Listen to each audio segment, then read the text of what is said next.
Apa perbedaan rukun dan wajib?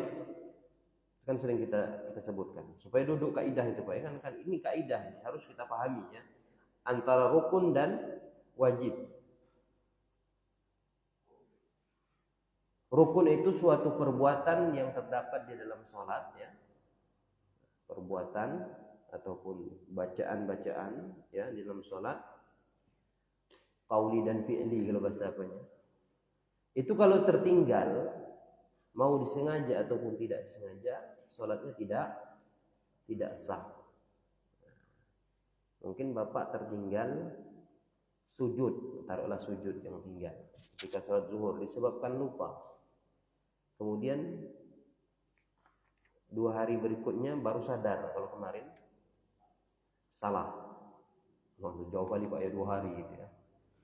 Atau sebelum asar lah ya sadar tadi ingat, kalau 2 hari itu udah lupa rasanya Pak ya, kalau sujud yang tinggal itu udah lupa 2 hari. Atau sebelum asar lah ingat tadi sepertinya ada apa tertinggal sujudnya itu. Yakin gitu tertinggal, ya kita ganti sholatnya. Ketika kita ingat itu kita ganti, kita ulangi. Karena kalau sudah lama dia, kita mulai dari awal lagi ya. Berarti kita mulai 4 rakaat. Tapi kalau baru dia enggak mesti kita ulangi dari awal. Kita mulai ya kita tambah 1 rakaat lagi. Karena kan 1 rakaat yang tidak sempurna. Itu kalau rukun ya. Segala yang menjadikan rukun kalau tertinggal ya tidak sah. Tadi kalau kita sudah kita ganti ya kita tuh sujud sahwi gitu ya. Tapi kalau wajibnya sholat dia tidak diganti ya, hanya saja kita sujud sahwi. Itu kaidah Pak ya, kaidah antara rukun dan wajib sholat tadi. Baik, rukun sholat, coba tengok situ rukun sholat. Kan kita ingin memastikan tasyahud akhir tadi itu rukun atau wajibnya sholat. Takbiratul ihram itu termasuk rukun ya.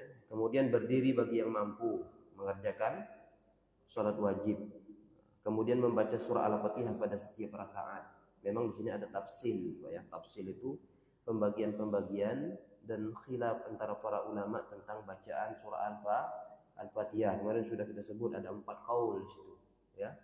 Di mana ada yang mengatakan wajib secara mutlak, ada yang mengatakan dia tidak wajib kalau dia berjamaah sebagai makmum, yang wajib itu hanya sebagai imam dan orang yang sholat sendirian. Ada juga yang mengatakan tidak wajib kalau dia sebagai makmum dan sholatnya sholat sir. Nah, kalau sholat isya, sholat maghrib dan sholat subuh itu tidak wajib bagi makmum. Dan ini banyak dipakai oleh kalangan kaum muslimin kalau kita lihat.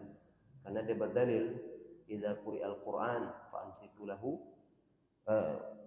idza quri'al Qur'an fastami'u wa ansitu lahu la'allakum turhamun. Jika dibacakan Al-Qur'an maka hendaklah diam dan dengar supaya mendapatkan keberkahan, rahmat dari Allah Subhanahu wa taala. Ada juga yang mengatakan wajib secara mutlak tidak wajib bacaan Fatihah itu. Dalilnya ada juga, tapi pendapat ini lemah Pak ya. Dia mengatakan dalilnya iqra'u ma yatayassar minal Qur'an.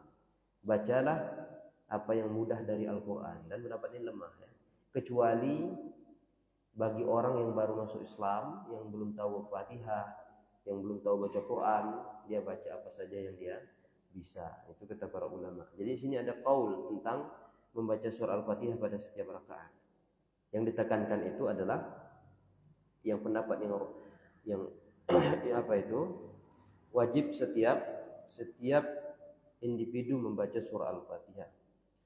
Tapi kalau saya mengambil pendapat Ibnu Baz dan Ibnu Utsaimin rahimahullah, ya, beliau mengumumkan bahwa wajib membaca setiap rakaat maupun bagaimanapun kondisinya, mau kita bermakmum, mau sholat sir, mau sholat jahar gitu ya. Nah, saya lebih kuat pendapat itu karena dia mengambil suatu perkataan Rasulullah SAW, la salata liman lam yaqra' bi Fatihatil Kitab. Tidak sah bagi seorang yang tidak baca surat Al-Fatihah dalam sholatnya. Pernah juga Nabi bertanya kepada para sahabat, la'allakum taqra'una khalfa imamikum, apakah kalian membaca di belakang imam tadi, kata Rasulullah. Kata para sahabat, "Na'am." Kemudian Nabi mengatakan, "La taf'alu illa bi Fatihatil Kitab." Jangan kalian membaca-baca kecuali Fatihatul Kitab, yaitu surah Al-Fatihah. Itu dalil mereka mengatakan wajib secara mutlak surah Al-Fatihah itu dibaca. Itu jadi khilaf antara para ulama, ada ruang berbeda di situ Pak ya. Ada mungkin kalau sholat isya, sholat maghrib, sholat subuh tak baca Al-Fatihah karena dia bermakmum, ada juga seperti itu.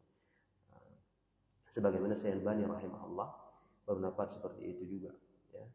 Itu khilaf, ada ruang berbeda pendapat di antara para ulama. Tapi hukum asalnya dia rukun. Rukun dalam membacanya di setiap rakaat sholat. Kemudian ruku, itu rukun. Makanya kalau orang tinggal ya rukunya itu tidak sah. Tumakninah ketika melakukan ruku, tumakninah termasuk rukun. Jadi kalau terburu-buru dalam ruku juga tidak sah. Rukunya seperti patok ayam, tidak sah sholatnya. Kemudian i'tidal, berdiri tegak setelah ruku, ya itu sebagai rukun. Tumakninah di dalamnya juga rukun. Jadi i'tidal jangan sekedar i'tidal saja, yang penting ada i'tidalnya. Itu tidak boleh ya, harus tumakninah. Setiap gerakan itu harus tumakninah. Makanya orang sholat yang kebut semalam itu dalam melakukan sholat tarawih, sholatnya tidak sah karena rukunnya tinggal. Ada situ rukunnya tinggal, walaupun dia sujud ruku ya, tetapi dalam ruku dan sujudnya itu tidak ada tumakninah, tidak sah. Kemudian sujud ya, tumakninah ketika sujud, duduk di antara dua sujud. Tumakninah ketika duduk di antara dua sujud. Ya, tasyahud akhir. Tasyahud akhir itu masuk rukun. Jadi tasyahud akhir tadi adalah rukun Pak, bukan wajib.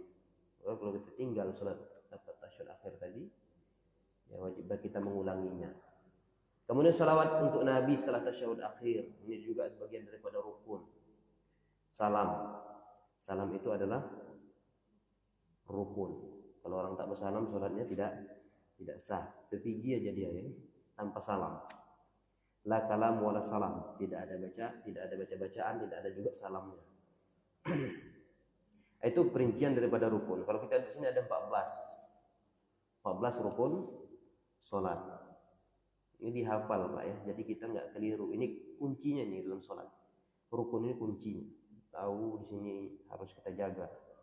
Jadi 14 ini bukan suatu hal yang remeh ya. Suatu yang sangat penting harus kita perhatikan supaya sholat kita itu memenuhi rukun. Karena ibadah kalau tertinggal rukunnya repot ya. Harus diganti. Kemudian takbiratul intiqal. Kalau ini yang sepakat kita. Takbiratul intiqal ini adalah wajibnya sholat. Takbir ketika mau sujud, mau ruku, i'tidal, sami Allahu liman hamidah, mau ruku, mau sujud gitu ya. Duduk di antara dua sujud dan seterusnya. Itu wajibnya sholat. Artinya tidak boleh ditinggal secara sengaja. Maka kita melakukannya. Dan itu tadi saya sampaikan bahwa takbiratul intiqal itu dimulai sejak awal atau di tengah perjalanan gerakan dalam gerakan sholat. Tidak selesai gerakan baru takbiratul intiqal. Itu keliruan yang sering terjadi. Kemudian tasyahud awal. Tasyahud awal wajib sholat, bukan bagian daripada rukun sholat. Itu rukun dan wajib sholat Pak ya, harus kita perhatikan.